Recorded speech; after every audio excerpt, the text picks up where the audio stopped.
Malta, oficialmente República de Malta, é um país insular localizado no meio do mar Mediterrâneo. É sem dúvida um dos lugares mais misteriosos da Terra, por causa das lendas que lá são ouvidas e que de alguma forma se entrelaçam com a realidade. Templos megalíticos, alinhamentos solares perfeitos e crânios alongados intrigam os curiosos e também historiadores. Além disso, ela ostenta histórias fantásticas sobre gigantes que lá teriam vivido, além de um intrigante caso de crianças desaparecidas no início do século passado e outras curiosidades. E eu garanto que você vai gostar de conhecer as histórias da Ilha de Malta. Vem comigo.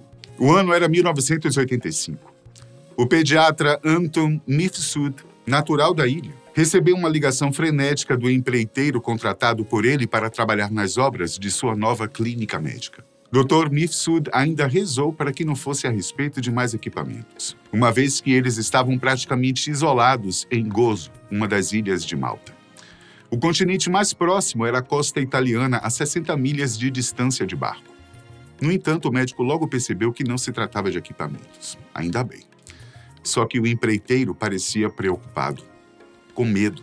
Preocupado, Mifsud perguntou se alguém havia se machucado e, diante da negativa, conseguiu acalmar o empreiteiro para que ele lhe contasse o que havia acontecido. O homem então disse que, enquanto escavavam, os trabalhadores encontraram algo muito aterrador no subsolo e eram ossos humanos. O médico sugeriu chamarem a polícia, mas o empreiteiro disse que havia mais.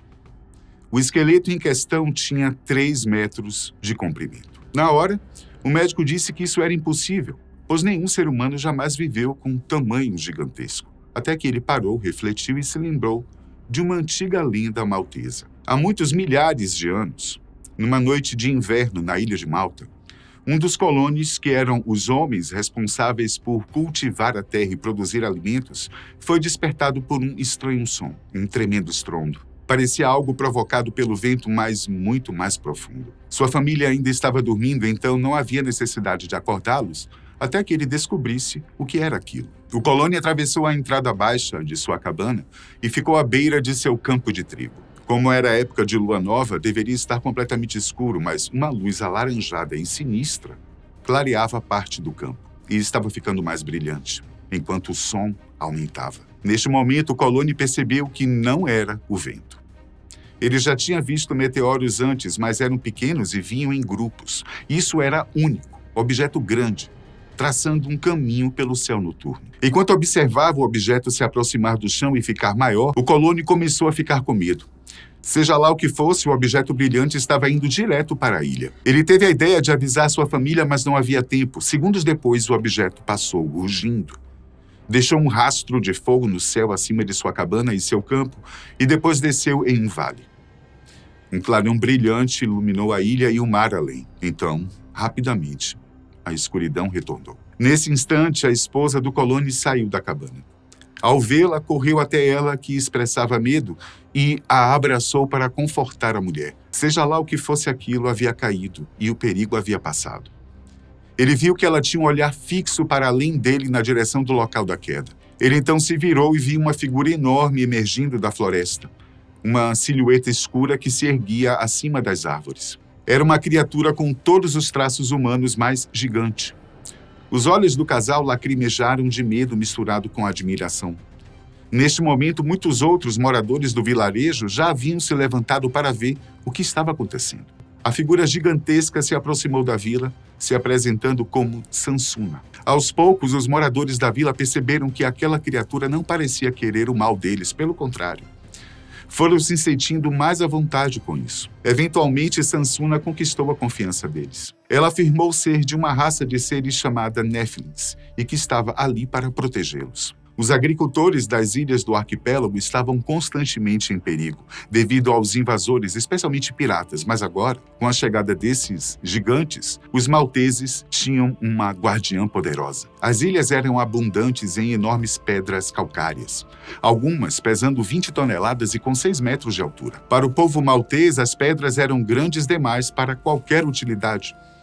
Como isso foi há milhares de anos, eles ainda não contavam com ferramentas de metal.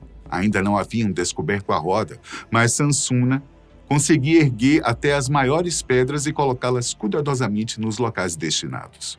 E não demorou muito para que os enormes templos fossem construídos. Alguns tinham paredes com 3 andares de altura. Sansuna construiu 30 templos megalíticos diferentes em toda a ilha.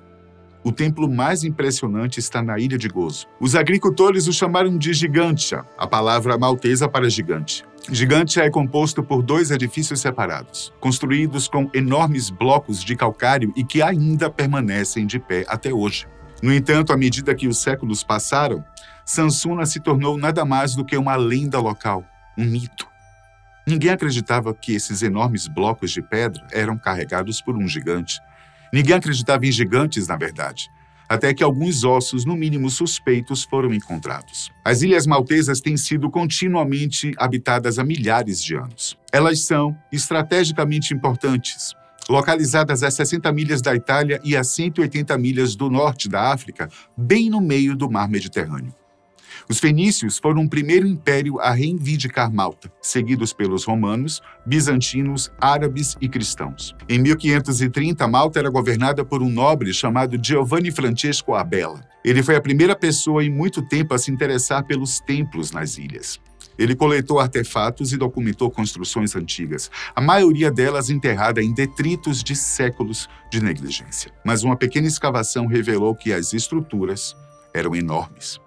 Abela não entendia como esses enormes templos poderiam ser construídos por agricultores antigos. Um dia, um trabalhador encontrou algo preso em uma fenda na rocha.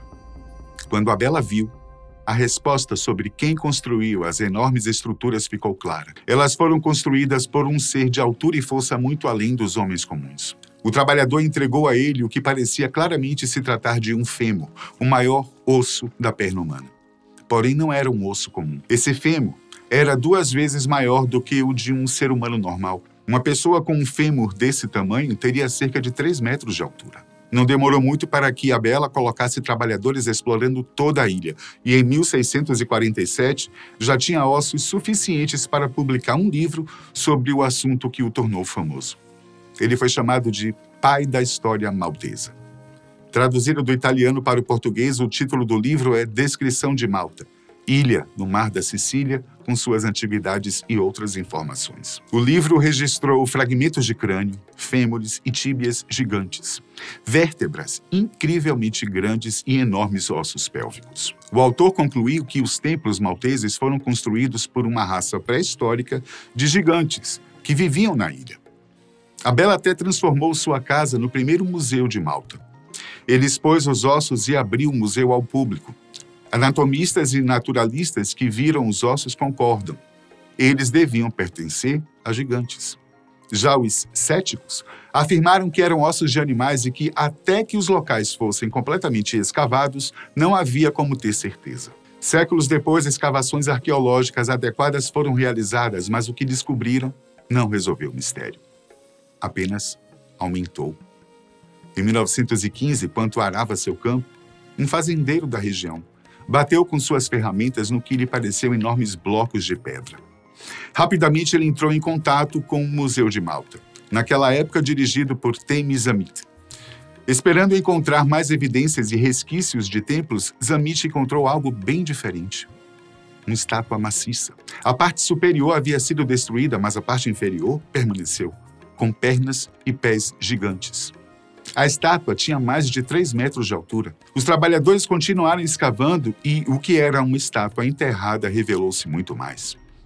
Ela estava no centro de um complexo grupo de templos megalíticos. Zammit havia descoberto um dos sítios arqueológicos mais significativos e impressionantes de Malta, conhecidos como Templos de Tarchi. São compostos por 4 grandes estruturas organizadas em um padrão que lembra a folha de trevo quando olhada de cima. Os templos eram feitos de blocos de calcário, alguns com 6 metros de altura e pesando mais de 50 toneladas. Paredes, portas e até pisos feitos de enormes pedras que se encaixavam perfeitamente. Ele continuou escavando. Zammit supervisionou a escavação de quase 30 locais diferentes, todos megalíticos. Todos feitos com enormes blocos de calcário e encaixados com precisão. A pergunta que atormentava Zamit era: como agricultores da Idade da Pedra em uma ilha remota poderiam construir essas estruturas? O templo escavado em Minadja é ainda mais misterioso e pode ser o calendário mais antigo do mundo, segundo alguns estudiosos. Nos equinócios, o Sol atinge o eixo principal do templo. Nos solstícios, o Sol atinge o eixo oposto. O alinhamento é perfeito, ou quase. Apesar de parecer irônico, já que tanta precisão nas pedras levou a um ligeiro desalinhamento, o mais impressionante é que isso foi proposital. Como sabemos, a Terra oscila lentamente em seu eixo e a posição das estrelas muda ao longo do tempo num processo chamado de precessão. Houve um momento em que o templo de Minadja estava em perfeita sintonia com esses eventos celestes. E o ano era 10.200 a.C. Esta data coincide com o final do Yonga Dryas, nome dado ao período em que as camadas de gelo derreteram e uma grande inundação varreu a Terra. Uma inundação rápida, implacável. As cidadelas costeiras que existiam desapareceram, destruídas por um tsunami estimado em 1.000 metros de altura e movendo-se à velocidade do som. Os restos se espalharam pelo fundo do mar. Os únicos sobreviventes humanos foram aqueles em terrenos mais elevados. A paisagem inteira da Terra mudou. A causa da inundação ainda é debatida. Alguns dizem que foi causada pelo impacto de um asteroide gigante, enquanto outros acreditam que foi um evento solar massivo. Zamit estava explorando Minadja no início dos anos 1900. Ele não sabia nada sobre asteroides ou tempestades solares, mas conhecia a história do Grande Dilúvio. A inundação foi a ira de Deus destinada a destruir os Néfilins. A inundação foi destinada a matar os gigantes. Isso coincide muito bem com a história do dilúvio escrita em Gênesis. Os Néfilins são mencionados em Gênesis como guerreiros gigantes e extremamente fortes, mas não há mais detalhes sobre eles do que isso. No entanto, se pesquisarmos textos sagrados além da Bíblia, não é difícil encontrar a história completa. O famoso livro de Enoque, que não está incluído na Bíblia canônica para a maioria dos judeus cristãos, é uma obra importante, especialmente dentro da Igreja Ortodoxa Etíope e entre estudiosos do judaísmo e do cristianismo primitivo. Em suma, o livro conta uma história sobre como o mal se originou na Terra. Começa com um grupo de anjos denominados vigilantes, os quais foram enviados por Deus a fim de supervisionar o comportamento dos homens. Eventualmente, os anjos se rebelaram e tomaram as mulheres humanas, filhas e esposas dos homens, fazendo delas suas próprias esposas. Evidentemente que isso era terminantemente proibido pelas leis de Deus. Assim, os vigilantes acabaram sendo expulsos do céu e forçados a viver no submundo. Mas o mal que eles semearam permaneceu na terra. Os vigilantes e suas esposas humanas tiveram descendentes, seres híbridos gigantes e poderosos, conhecidos como Néfilins. Segundo conta o livro de Enoque, esses gigantes causaram estragos na terra e são a razão principal de Deus ter provocado o dilúvio. Ele pretendia destruir os filhos dos vigilantes, que agora habitavam entre os humanos. Se os Néfilins foram mesmo destruídos no dilúvio, eles já estavam desaparecidos muito antes dos primeiros agricultores malteses se estabelecerem na ilha. Mas o livro de Números conta um pouco mais a respeito disso. Os homens enviados por Moisés para explorar a terra de Canaã relataram que alguns gigantes poderiam ter sobrevivido ao dilúvio. Um deles teria dito a Moisés: "A terra por onde passamos para espiá-la é uma terra que devora seus habitantes, e todas as pessoas que vimos nela são de grande altura. E lá vimos os Néfilins, e parecíamos gafanhotos para nós mesmos, e assim parecíamos a eles." A lenda maltesa de Sansuna remonta a milhares de anos antes da Bíblia ser escrita. No entanto, essa lenda se alinha perfeitamente com o que é contado no livro de Enoque. Sansuna era uma semideusa encalhada na ilha, um gigante que sobreviveu ao dilúvio e queria continuar sua espécie. Mas não havia outros gigantes na ilha. Talvez ela tenha tomado um homem humano como companheiro, o que explicaria os crânios. Em 1902, a Marinha Britânica expandiu sua base em Malta e novos empreendimentos habitacionais começaram a surgir por toda a ilha. Em um canteiro de obras, os trabalhadores estavam escavando uma área para um grande tanque de água. De repente, o solo cedeu, expondo uma enorme câmara subterrânea. As escavações revelaram um labirinto subterrâneo de salas e câmaras funerárias. Zammit nomeou o local de hipogeu, a palavra grega para subterrâneo. O que Zammit encontrou espelhava os templos megalíticos acima do solo. Paredes e portas de calcário, pisos de ardósia idênticos e alvenaria precisa e maciça. Zammit e sua equipe ficaram atônicos com o tamanho deste mundo subterrâneo. Não demorou muito para descobrirem que isso era apenas o primeiro nível. Havia mais 2 níveis abaixo, talvez mais, e além disso, o hipogeu estava repleto de artefatos bem preservados. O design mais comum era o mesmo encontrado em toda a ilha, a figura dos gigantes. Muitas partes do hipogeu eram usadas como local de sepultamento, o que significava que haveria ossos. Zammit recuperou os restos mortais de mais de 7.000 pessoas, alguns dos corpos datando do período neolítico. Ele documentou cada osso que encontrou. Até que encontrou um grupo de crânios que ele não conseguia explicar completamente. 12 deles eram alongados. Apesar de parecerem cabeças alienígenas, Zammit sabia que muitas culturas ao redor do mundo usavam técnicas de deformação craniana para alongar os crânios. Então ele entregou as peças a alguns cientistas para estudos mais profundos. Eles confirmaram que o crânio alongado era natural e não resultado de experimentos ou processos. Só que fica ainda mais estranho. Todo crânio humano tem uma sutura entre os 2 ossos parietais. É chamada de sutura sagital. Quando nascemos, nossos crânios são flexíveis e, à medida que crescemos, as 2 metades do nosso crânio se fundem, formando essa sutura. Mas esses crânios alongados não tinham sutura alguma. O espanto foi geral, pois isso é humanamente impossível. Essa sutura é uma parte fundamental do desenvolvimento humano. Uma edição de 1920 da revista National Geographic relatou que os primeiros habitantes de Malta eram de uma raça de alienígenas com crânios alongados. Juntando isso, a lenda de Sansuna, que carregava pedras em um dos braços e uma criança no outro, as coisas vão se encaixando. Para que uma criança nasça com o crânio completamente formado, ela teria que passar por um canal de parto muito grande, como o de um gigante. Então pode ser que esses crânios pertençam aos descendentes de Sansuna. Se realmente fossem filhos híbridos humanos e Nephilim, teriam tamanho e força suficientes para esculpir e construir o hipogeu. Em agosto de 1940, a revista National Geographic publicou uma história perturbadora sobre Malta e o hipogeu. Primeiro, o artigo relatou que os escavadores descobriram os ossos de mais de 33.000 pessoas que haviam sido sacrificadas por um culto pagão antigo. Depois havia a história das crianças que foram ao hipogeu em uma excursão escolar e nunca mais voltaram. Segundo é contado, 30 crianças da escola e seu professor desceram por um corredor onde se perderam ou ficaram presos atrás da caverna, pois nunca mais foram vistos. Por semanas, mães declararam que ouviram gritos e choros vindos do subsolo, mas inúmeras escavações e equipes de busca não encontraram nenhum vestígio das almas perdidas.